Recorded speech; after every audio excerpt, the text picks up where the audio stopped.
નમસ્કાર દર્શક મિત્રો, નિખરતા ગુજરાત ન્યૂઝમાં આપનું સ્વાગત છે। સમાચારની વાત કરવામાં આવે તો દાહોદના સિંગવડમાં બનેલી ચકચારી ઘટના બાદ ભરૂચ પાંચબત્તી ખાતે કોંગ્રેસના અધિકારીઓ અને પદાધિકારીઓ દ્વારા કેન્ડલ માર્ચનું આયોજન કરવામાં આવ્યું।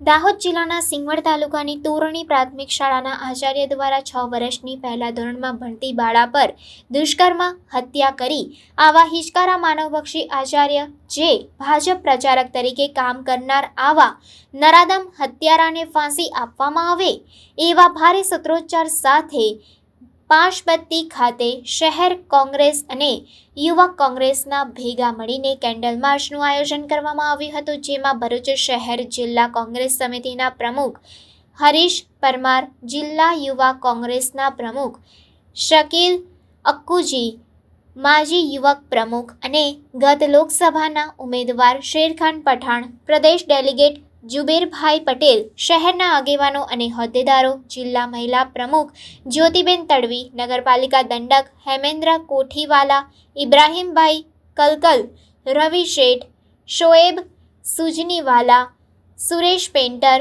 યુસુફ બાણુ, ધીરજસિંહ સહિત મોટી સંખ્યામાં શહેર આગેવાનો અને યુવક કોંગ્રેસના આગેવાનો, હોદ્દેદારો હાજર રહ્યા હતા અને કાર્યક્રમને સફળ બનાવ્યો હતો।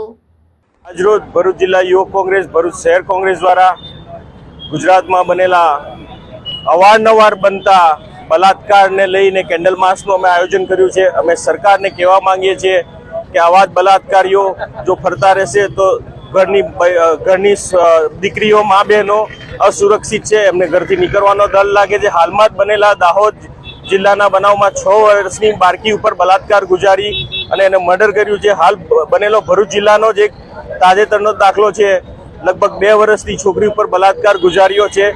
પ્રશાસન શું કરવા માંગે છે સમજાતું નથી। અમારે પ્રશાસનને એટલી જ વિનંતી છે કે જલ્દી જલ્દ અમને ફાંસીની સજા આપે, ફાંસી સિવાય કોઈ સજા અમે સ્વીકારી લઈએ નહીં, એટલું જ કહીશું। અને આનો જલ્દી જલ્દ નિવારણ લાવે અને અમને સજાની પાછળ જ રાખે।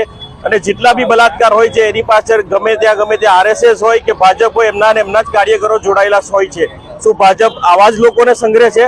એટલે અમે કહેવા માંગીએ છીએ કે જલ્દી જલ્દ અમને ફાંસીની સજા આવે એટલી અમારી અપીલ છે।